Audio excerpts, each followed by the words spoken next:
हरियाणा मानवाधिकार आयोग के पास सबसे ज्यादा शिकायतें पुलिस के खिलाफ आ रही हैं और इसका खुलासा करते हुए हरियाणा मानवाधिकार आयोग के सदस्य कुलदीप जैन ने बताया कि आयोग के 3000 के करीब मामले लंबित पड़े हैं, जिसका जल्द निपटारा कर दिया जाएगा। हरियाणा मानवाधिकार आयोग के पास 3000 के करीब मामले क्यों लंबित पड़े, इस बारे में आयोग के सदस्य कुलदीप जैन से खास बातचीत की हमारे एसोसिएट एडिटर अनिल कुमार।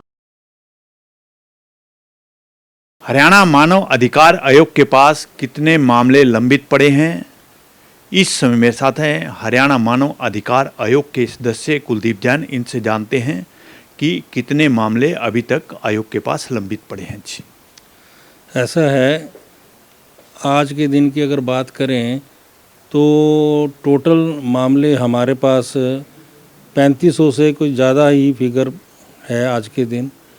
उसका कारण मेन ये है क्योंकि पिछले 1.25 साल से तो कमीशन नॉन फंक्शनल रहा है।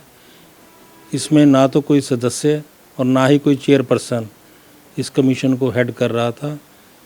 और इस दौरान हमारे पास 3000 के करीब फ्रेश केसेस इंस्टीट्यूट हुए हैं और 600-700 केस ऑलरेडी रेगुलर हियरिंग पे थे, पर उनको भी जुडिशल साइड पे अटेंड इसलिए नहीं किया गया क्योंकि कोई भी यहाँ पर प्रिजाइडिंग ऑफिसर नहीं था, ना कोई चेयरपर्सन और ना ही कोई सदस्य।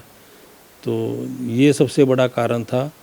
अब क्योंकि सरकार ने कमीशन को फुल्ली फंक्शनल कर दिया है, जिसमें कि चेयरपर्सन की भी नियुक्ति हो गई है और हमारे चेयरपर्सन आज के दिन जस्टिस ललित बत्रा जी हैं, जो कि honourable Punjab and Haryana high court के रिटायर्ड जज हैं, वो चेयरपर्सन हैं। और इसके अलावा मुझे भी सदस्य नियुक्त किया गया है और साथ में हमारे श्री दीप भाटिया जी भी सदस्य हैं, जो कि पहली टर्म में भी सदस्य रहे हैं। तो अब ऐसी उम्मीद की जाती है कि कमीशन के पूरा फंक्शनल होने से अब केसों का जो पेंडिंग है जल्दी से जल्दी निपटारा होगा। जैन साहब, अभी आपने बताया कि 3000 के करीब जो मामले हैं आयोग के पास लंबित पड़े हैं, तो ये किस नेचर के हैं और सबसे ज़्यादा शिकायतें कौन से विभाग की आ रही हैं? देखिए, ज़्यादातर जो केसेस हैं वो पुलिस के ख़िलाफ़ ज़्यादा हैं, क्योंकि किसी न किसी वजह से जैसे कोई गया पीड़ित आदमी तो उसकी सुनवाई नहीं हुई, या किसी ने दरख्वास्त दी है तो उसके ऊपर एक्शन नहीं हुआ, या अगर 4-5 मुलजम बनते हैं तो पुलिस की कार्रवाई ना करने से उनको पकड़ा नहीं जा रहा, या सिर्फ एक आधे को पकड़ लिया, बाकी जो हैं अभी भागे हुए हैं। तो इस तरह के मसले जो हैं हमारे पास तादाद में ज़्यादा हैं। और बाकी हमारा इन्वेस्टिगेशन विंग भी है अलग से इसी पर्पज़ के लिए कि हम समय समय पर अपने इन्वेस्टिगेशन विंग, जिसको कि एक डीजीपी आजकल हेड कर रहे हैं, उनसे हम इनकी तफ्तीश करवाते हैं और लोकल पुलिस से भी हम इसकी तफ्तीश कराते हैं और उसके बाद केसों का निपटारा किया जाता है।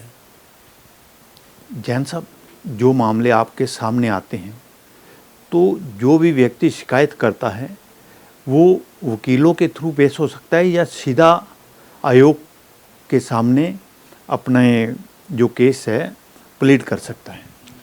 देखिए, सबसे बड़ी बात तो मैं आपको पहले ये बता दूं कि इस कमीशन का ऑब्जेक्ट मानवाधिकार, उनकी प्रोटेक्शन या उनकी संरक्षण के लिए है। और हमारे यहाँ कोई भी पिटीशन जो दायर करता है कोई फ़ीस नहीं लगती, सबसे बड़ी बात तो ये है। और दूसरी बात ये है कि जो कंप्लेंट हम रिसीव करते हैं उसमें किसी भी वकील की कोई आवश्यकता नहीं है। ये पार्टी की वैसे अपनी मर्जी है, अगर वो वकील को खड़ा करना चाहे तो खड़ा कर सकते हैं, पर जनरली यहाँ हमारे यहाँ लोग खुद ही पैरवी अपनी करते हैं। और कई दफ़ा तो अगर वो कंप्लेनेंट नहीं भी आता फिर भी हम पूरी गौर से जो है मामले को देखते हैं कि इसमें क्या रिक्वायर्ड एक्शन बनता है और उसका फिर हम निपटारा करते हैं। ये थे मेरे साथ हरियाणा मानव अधिकार आयोग के सदस्य कुलदीप जैन। इन्होंने बताया कि आयोग के पास 3000 के करीब मामले लंबित पड़े हैं। इसके साथ साथ इन्होंने ये भी बताया कि ज़्यादा शिकायतें पुलिस विभाग की आ रही हैं। Anil Kumar, total news, Chandigarh.